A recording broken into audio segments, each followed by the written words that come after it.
인간이라면 누구에게나 24시간이 주어집니다. 아침에 눈을 뜨고 저녁에 잠자리에 들기까지 24시간이라는 흐름 속에서 살아가죠. 이는 누구에게나 공평하게 주어지는 소중한 자산입니다. 하지만 똑같은 24시간이 주어져도 누군가는 시간을 여유롭게 쓰는 반면 매번 시간에 쫓기는 사람들도 있습니다. 이는 단순히 개인이나 환경의 차이일 수도 있지만 한 시간관리 전문가의 말에 따르면 여기에는 근본적인 이유가 있다고 합니다. 그렇다면 이들의 차이는 무엇이고 어떻게 해야 시간을 내 편으로 만들 수 있을까요? 그래서 오늘은 시간관리 전문가 로라 벤더킴이 이야기하는 시간을 더 효율적으로 제어하는 방법을 소개해드리려고 합니다. 좋은 내용들이 많으니 꼭 끝까지 들어보시길 바랍니다.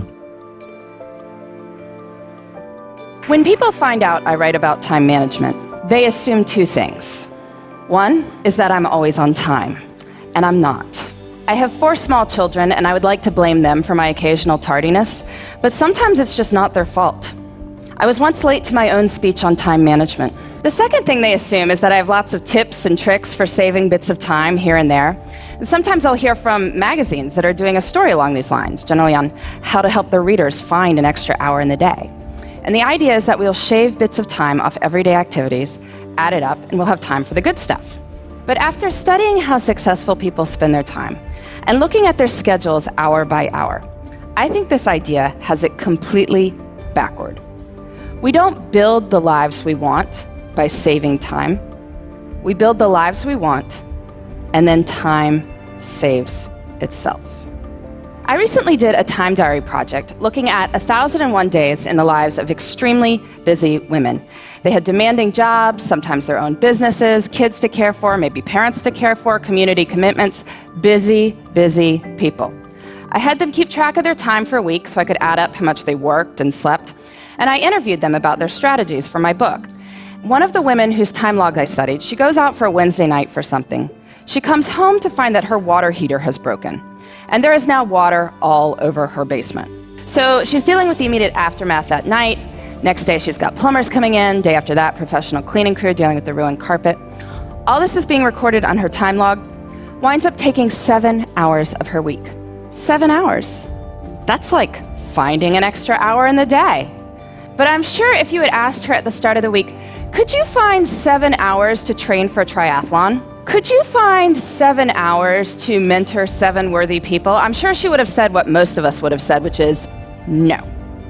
Can't you see how busy I am? Yet when she had to find 7 hours because there is water all over her basement, she found 7 hours.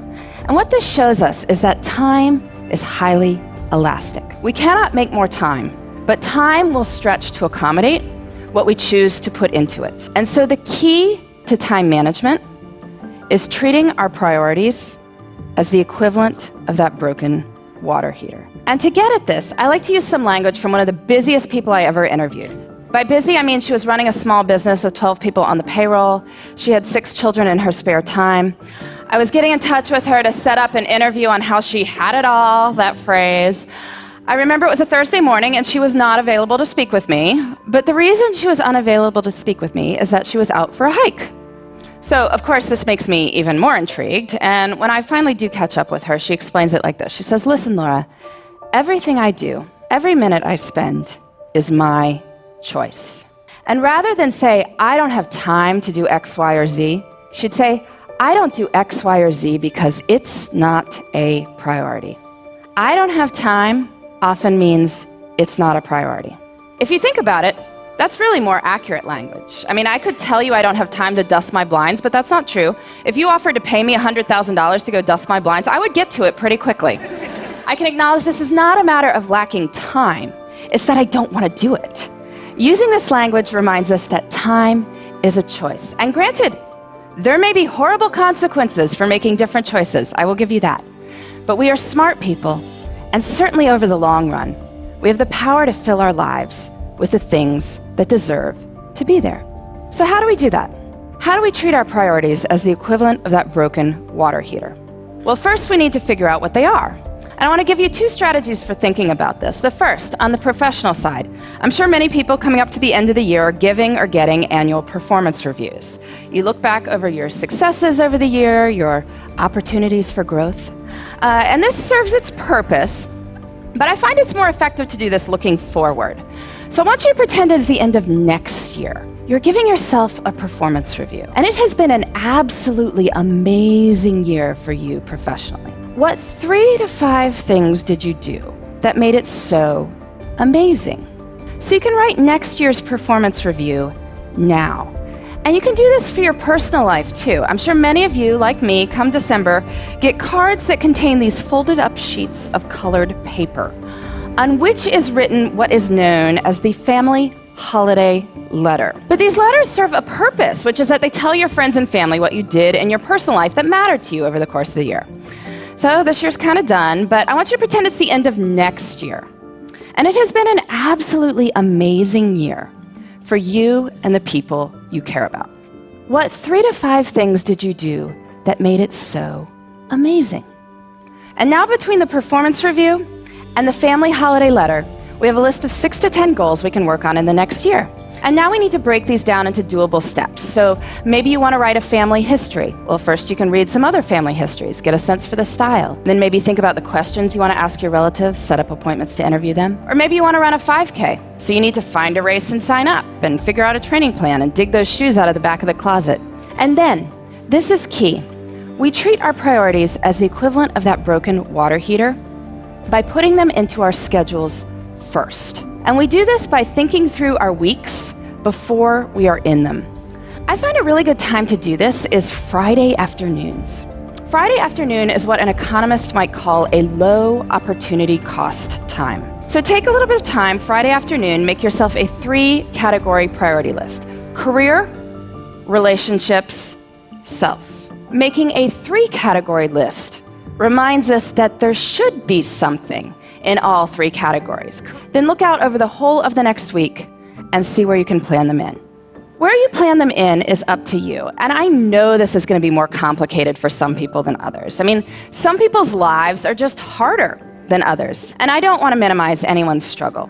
But I do think that the numbers I am about to tell you are empowering. There are 168 hours in a week. 24 times 7 is 168 hours. That is a lot of time. If you are working a full-time job, so 40 hours a week, sleeping 8 hours a night, so 56 hours a week, that leaves 72 hours for other things. You say you're working 50 hours a week, maybe a main job and a side hustle, well, that leaves 62 hours for other things. You say you're working 60 hours, well, that leaves 52 hours for other things. You say you're working more than 60 hours, well, are you sure? Anyway, in 168 hours a week, I think we can find time for what matters to you. You want to study more for a test you're taking, you want to exercise for 3 hours and volunteer for 2, you can. And that's even if you're working way more than full-time hours. So we have plenty of time, which is great, because guess what? We don't even need that much time to do amazing things. But when most of us have bits of time, what do? Pull out the phone, right? Otherwise, we're puttering around the house or watching TV. But small moments can have great power. You can use your bits of time for bits of joy. Maybe it's choosing to read something wonderful on the bus on the way to work. I know when I had a job that required 2 bus rides and a subway ride every morning, I used to go to the library on weekends to get stuff to read. Made the whole experience almost enjoyable. Breaks at work can be used for meditating or praying. If family dinner is out because of your crazy work schedule, maybe family breakfast could be a good substitute. It's about looking at the whole of one's time and seeing where the good stuff can go. I truly believe this. There is time. Even if we are busy, we have time for what matters. And when we focus on what matters, we can build the lives we want in the time we've got. 오늘은 시간관리 전문가 로라 밴더캠이 이야기하는 시간을 더 효율적으로 제어하는 방법을 소개해드렸습니다. 시간은 빌릴 수도 없고 돈을 주고 살 수도 없습니다. 알다시피 시간을 어떻게 사용하느냐에 따라 오늘 하루부터 인생 전체까지 변화시킬 수 있으며 이것은 무엇을 하든 간에 흘러갑니다. 흘러가는 시간을 붙잡고 싶다면 우리에게 주어진 한정된 시간에 욕심을 내서 그 시간을 좀 더 현명하게 사용하도록 노력해야 합니다. 그것이 일정 관리든 무언가를 끊는 것이든 말이죠. 그리고 이는 생각보다 작은 노력에서 시작됩니다. 영상에 나온 것처럼 목표를 작성해봐도 괜찮고 휴대폰을 내려놓고 잠깐이나마 생각해봐도 좋습니다. 보란듯이 한 번에 바뀌지는 않겠지만 하루하루 쌓인 날이 1년, 10년이 되어가듯 작은 노력들이 모여서 우리의 인생을 멋지게 만들어주지 않을까 싶습니다. 여러분들은 어떻게 생각하시나요? 감사합니다.